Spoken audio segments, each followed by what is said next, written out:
अस्सलाम वालेकुम। मैं हूं ज़िशान, आप देख रहे हैं ऑटोमोटिव पाकिस्तान।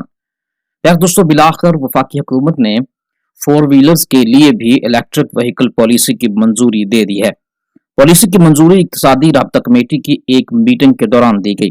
आप लोग जानते होंगे कि इससे पहले जून में हुकूमत टू व्हीलर्स और थ्री व्हीलर्स, इसके साथ साथ कमर्शियल गाड़ियों के लिए भी इलेक्ट्रिक व्हीकल पॉलिसी की मंजूरी दे चुकी है। मीटिंग में हुकूमत की तरफ से बताया गया कि इस पॉलिसी की मंजूरी में ताखीर की वजह कुछ पेचीदगियां थीं।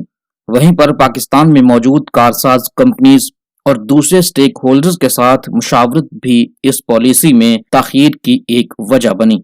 ये पॉलिसी अगले 6 साल के लिए नाफिजुल अमल होगी। हुकूमत की तरफ से मंजूर शुदा पॉलिसी में इलेक्ट्रिक व्हीकल्स, मैन्युफैक्चरिंग, सीबीयूज, सीकेडीज और गाड़ियों के फाजिल पुर्जाजात, टोल टैक्स और इलेक्ट्रिक गाड़ियों की रजिस्ट्रेशन पर बहुत सारी मराहत पेश की गई हैं, जिससे यह साबित होता है कि गवर्नमेंट पाकिस्तान में इलेक्ट्रिक व्हीकल्स और ग्रीन पाकिस्तान के मंसूबे पर संजीदगी से अमल पैरा है। अगर हम इस पॉलिसी के नुकात पर नजर डालें तो सबसे पहले तो ये पॉलिसी अगले 6 साल यानी 30 जून 2026 तक नाफिज रहेगी। इलेक्ट्रिक गाड़ियों के सीकेडीज यूनिट्स और पार्ट्स पर सिर्फ 1% कस्टम ड्यूटी चार्ज की जाएगी। इसके अलावा किसी किस्म की इजाफी ड्यूटी, रेगुलेटरी ड्यूटी और वीएटी वगैरह चार्ज नहीं की जाएगी। तीसरे नंबर पर अगर किसी गाड़ी को एक मुकम्मल बिल्ट यूनिट की सूरत में इंपोर्ट किया जाता है तो इस पर 25% कस्टम ड्यूटी चार्ज होगी। इसके अलावा कोई इजाफी चार्ज या टैक्स आयद नहीं होगा। फोर व्हीलर्स की मैन्युफैक्चरिंग या असेंबलिंग के लिए प्लांट और मशीनरी वगैरह पर किसी किस्म की ड्यूटी चार्ज नहीं की जाएगी। वहीं पर नंबर 5 पर है कि हर कारसाज कंपनी अपने पहले 100 सीबीयू गाड़ियां 50% कस्टम ड्यूटी के साथ इंपोर्ट कर सकते हैं। इसके साथ साथ गाड़ियों को चार्जिंग के लिए इलेक्ट्रिक व्हीकल चार्जेस डिवाइस पर 1% कस्टम ड्यूटी देना होगी। छोटी कारें और एसयूवीज जो कि 50 किलोवाट आवर या इससे कम बैटरी पावर और छोटी कमर्शियल गाड़ियां जो 150 किलोवाट आवर बैटरी ताकत रखती होंगी वो सेल्स टैक्स और वीएटी से मुस्तस्ना होंगी, लेकिन इन गाड़ियों की फरोख्त पर 1% सेल्स टैक्स लागू होगा।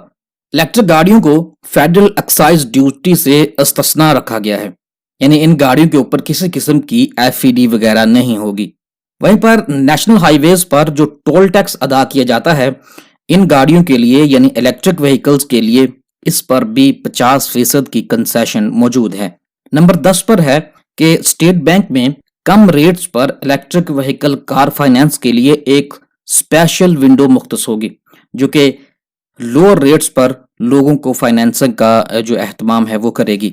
वहीं पर इन गाड़ियों को जो प्रोविंशियल टैक्सेस हैं उनसे मुस्तस्ना करने के लिए वफाकी हुकूमत सूबाई हुकूमतों से दरख्वास्त करेगी कि इलेक्ट्रिक व्हीकल्स को सालाना टोकन टैक्स और रजिस्ट्रेशन फीस से मुस्तस्ना किया जाए। इसके साथ साथ जो इलेक्ट्रिक व्हीकल स्टेशंस होंगे या चार्जिंग स्टेशंस होंगे उनकी आमदनी पर भी टैक्स जो है नहीं लिया जाएगा। ये पॉलिसी पाकिस्तान में बिजली की गाड़ियों की खरीदारी, मैन्युफैक्चरिंग और इसके इस्तेमाल को फरोग देने के अखराजात को कम सतह पर लाने में मुआवन साबित होगी। फिर दोस्तों, जहां पर नई ऑटोमोटिव डेवलपमेंट पॉलिसी के नतीजे में बहुत सारी कारसाज कंपनीज पाकिस्तान में दाखिल हुई, वहीं इनमें से बहुत सारी कंपनीज इलेक्ट्रिक व्हीकल्स लॉन्च करने में दिलचस्पी रखती हैं, लेकिन इससे पहले ईवी पॉलिसी का ना होना इन कंपनीज की राह में बहुत बड़ी रुकावट रही है। ताहम इलेक्ट्रिक व्हीकल पॉलिसी की मंजूरी पाकिस्तान की ऑटोमोटिव इंडस्ट्री के लिए एक नया बाब साबित होगी। इलेक्ट्रिक गाड़ियां आलूदगी और धुएं से पाक होंगी, जिससे हम अपनी आने वाली नस्लों को साफ आबो हवा दे सकते हैं। इसके अलावा आने वाले वक्तों में ये खबर है कि टोयोटा पाकिस्तान के अंदर एक इलेक्ट्रिक ट्राईसाइकिल लॉन्च करने जा रही है। वहीं पर एमजी ने अभी तक MG ZS EV को लॉन्च नहीं किया और उसकी लॉन्च ना करने की वजह यही थी कि MG हुकूमत की तरफ से नई इलेक्ट्रिक व्हीकल पॉलिसी का इंतजार कर रहा था। इसके साथ साथ पाकिस्तान में जो छोटे कारसाज कंपनीज या जो लोकल प्राइवेट कंपनीज हैं वो भी अपनी इलेक्ट्रिक व्हीकल्स को मार्केट के अंदर लॉन्च करना चाहते हैं, लेकिन पॉलिसी का ना होना उनके लिए एक हिचकिचाहट का बायस था। तो अब इलेक्ट्रिक व्हीकल पॉलिसी की आमद के बाद ये कंपनीज अपनी गाड़ियों को पाकिस्तानी मार्केट के अंदर पेश कर सकेंगी। تو پیارے دوستو یہ کچھ اپڈیٹس تھیں، امید ہے کہ آپ کو ہماری آج کی ویڈیو پسند آئی ہوگی۔ اگر آپ ہمارے چینل پر نئے ہیں تو کائنڈلی ہمارے چینل کو سبسکرائب کر لیجئے۔ شکریہ۔